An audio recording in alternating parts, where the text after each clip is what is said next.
शाश्वत सनन सननन प्राण गुंजन गणन गणन उतरे मुझ में आदि योगी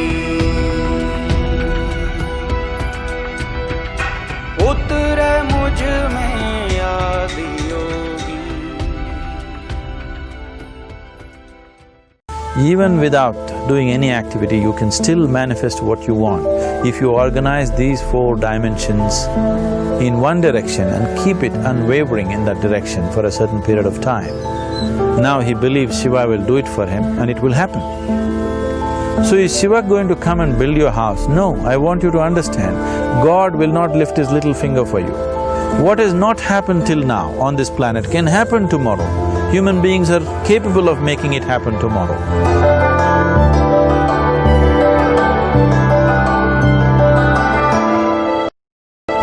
Everything we as human beings have created on this planet was essentially first created in our minds. All that you see, which is human work on this planet, first found expression in the mind, then it got manifested in the outside world. The wonderful things that we have done on this planet and the horrible things that we have done on this planet, both have come from the human mind. So if we are concerned as to what we create in this world, it's extremely important that first of all we learn to create the right things in our mind, how we keep our minds.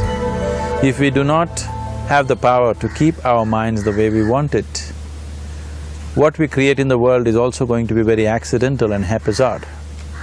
So learning to create our minds the way we want is the basis of creating the world the way we want. There is a wonderful story in the yogic lore. On a certain day, a man took a walk. He went for a long walk. Accidentally, unawares, he walked into paradise. Fortunate, isn't he? He just took a walk and he landed up in paradise. After this long walk, he felt little tired. So he thought, oh, I'm tired, I wish I could rest somewhere. He looked around, there was a nice tree, underneath which there was very cushiony grass. So it was inviting. He went and put his head down there and slept. After a few hours he woke up, well rested, and he thought, oh, I'm well rested, but I'm feeling hungry, I wish I had something to eat. And he thought about all the nice things that he ever wanted to eat in his life. And instantly, all those things appeared in front of him. You need to understand, there the service is like that. Hungry people don't ask questions. Food came and he ate. Stomach became full.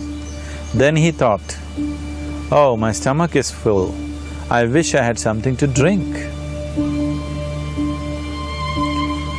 All the nice things that he ever wanted to drink, he thought about it and all of them just appeared in front of him. Drinking people also don't ask questions, so he drank. Now with a little bit of alcohol in him, you know Charles Darwin told you, all of you are monkeys, your tail fell away. Not me, Charles Darwin told you that you were all monkeys and your tail fell away and then you became human. Yes, definitely the tail fell away. But the monkey, in yoga, we always refer to an unestablished mind as markata, which means a monkey.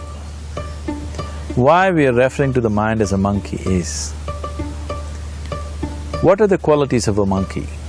One thing about a monkey is, it's unnecessary movement. And another thing about the monkey is, if I say you're monkeying somebody, what does it mean? Imitation. Monkey and imitation have become synonymous.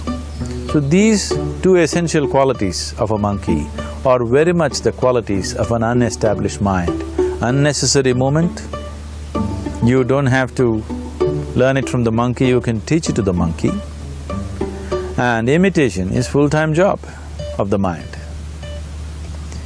So when these two qualities are on, a mind is referred to as a monkey. So this monkey became active within him. He just looked around, thought, what the hell is happening here? I asked for food, food came. I asked for drink, drink came. There must be ghosts around here, and ghosts came. Oh, the ghosts have come, they're going to surround me and torture me, he thought. Immediately the ghosts surrounded him and started torturing him. Then he started screaming in pain and said, oh, they're going to kill me, and he died. Just now he said he's a fortunate being. The problem is he was sitting under a kalpa vriksha or a wishing tree. He asked for food, food came. He asked for drink, drink came. He asked for ghost, ghost came. He asked for torture, torture came. He asked for death, death happened. Now don't go looking for these kalpa vrikshas in the forest. You can barely find a tree these days. A well-established mind, a mind which is in a state of samyukti, is referred to as a kalpa vriksha. If you organize your mind to a certain level of organization, it in turn organizes the whole system.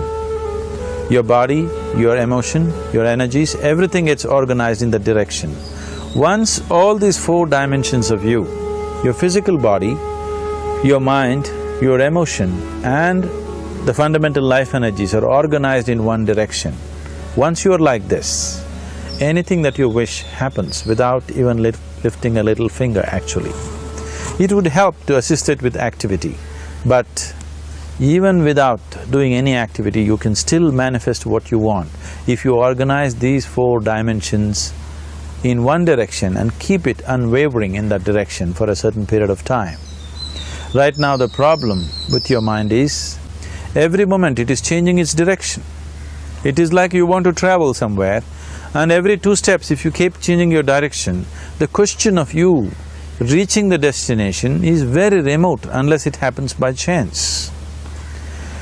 So, organizing our minds and in turn organizing the whole system and these 4 basic dimensions of who you are right now in one direction, if you do this, you are a kalpa vriksha yourself. Anything that you wish will happen. But right now, if you look at your lives, everything that you have wished for till now, if it happens, you have finished. Everything and everybody that you have desired for, if all of that lands up in your house today, could you live with that? Once we're empowered like this, it's very important that our physical action, emotional action, mental action and energy actions are controlled and properly directed. If it is not so, we become destructive, self-destructive. Right now, that is our problem. The technology, which is supposed to make our life beautiful and easy, has become the source of all the problem that we are destroying the very basis of our life, which is the planet. So what should have been a boon, we are making a curse out of it. What has brought incredible levels of comfort and convenience to us in the last 100 years or so has also become a threat to our life simply because we are not conscious action, we are in a compulsive state of action.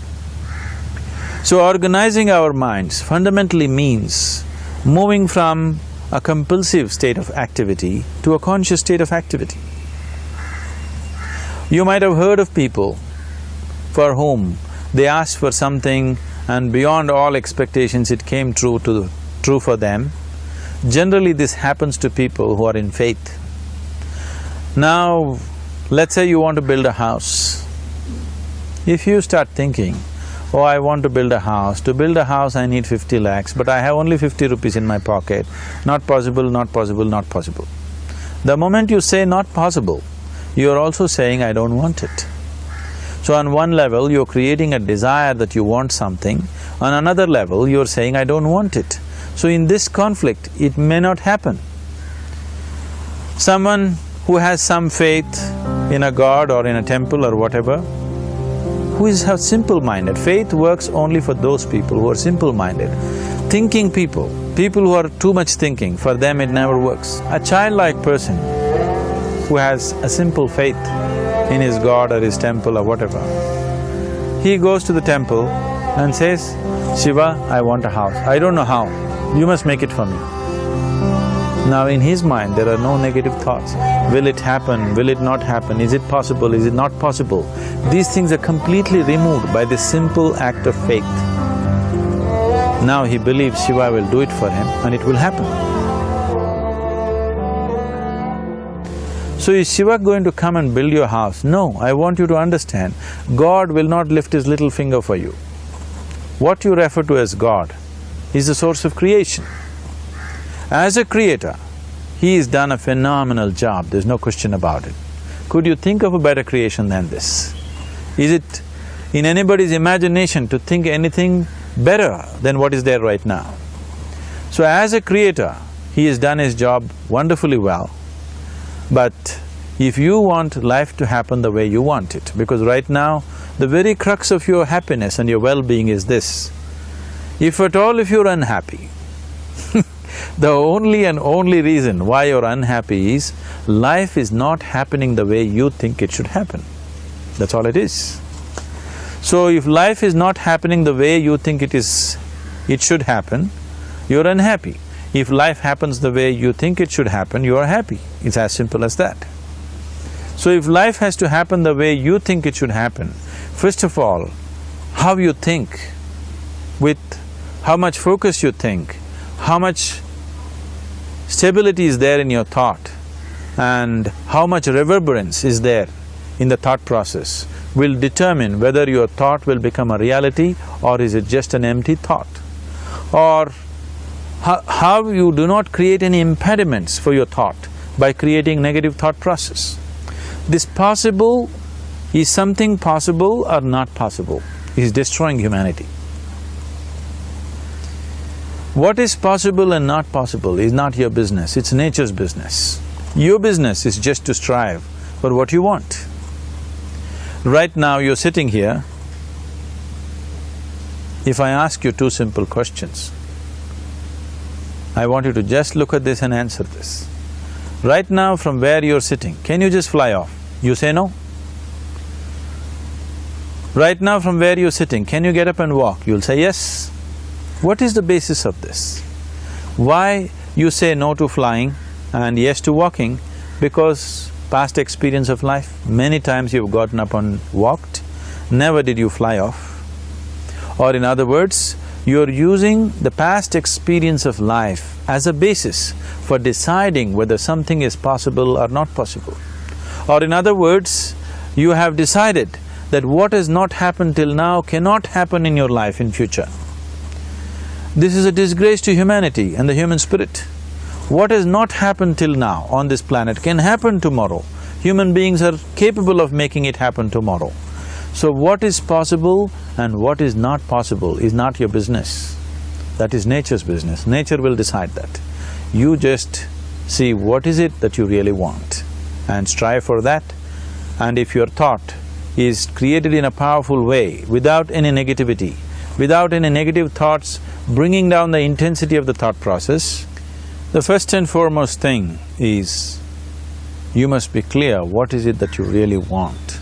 If you do not know what you want, the question of creating it doesn't arise. If you look at what you really want, what every human being wants is, he wants to live joyfully, he wants to live peacefully. In terms of its relationships, he wants it to be loving and affectionate. Or in other words, all that any human being is seeking for is pleasantness within himself, pleasantness around him.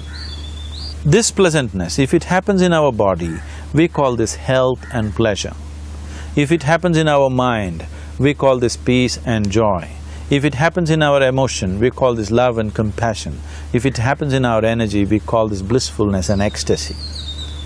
This is all that a human being is looking for. Whether he is going to his office to work, he wants to make money, build a career, build a family, he sits in the bar, sits in the temple, he is still looking for the same thing. Pleasantness within, pleasantness around. If this is what we want to create, I think it's time we addressed it directly and commit ourselves to creating it.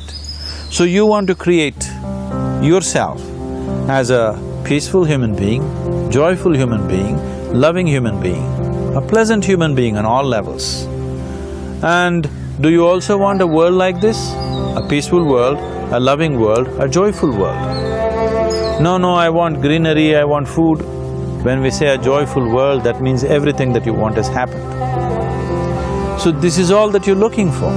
So all that you need to do is commit yourself to creating it, to create a peaceful, joyful and loving world, both for yourself and everybody around you. Every day in the morning, if you start your day with this simple thought in your mind, that today, wherever I go, I will create a peaceful, loving and joyful world. If you fall down 100 times in the day, what does it matter? For a committed man, there is no such thing as failure. If you fall down 100 times, 100 lessons to be learnt. If you commit yourself like this to creating what you really care for, now your mind gets organized. Once your mind gets organized, the way you think is the way you feel, your emotion will get organized. Once your thought and emotion is organized, your energies will get organized in the same direction. Once your thought, emotion and energies are organized, your very body will get organized. Once all these four are organized in one direction, your ability to create and manifest what you want is phenomenal. You are the creator in many ways. That which is the source of creation is functioning within you every moment of your life. It is just that, have you kept access to that dimension or not? Organizing the four basic elements of your life will give you that access. There are tools and technologies to do this. The whole science of yoga, the whole technology that we refer to as yoga is just about this, transforming yourself from being just a piece of creation to become a creator.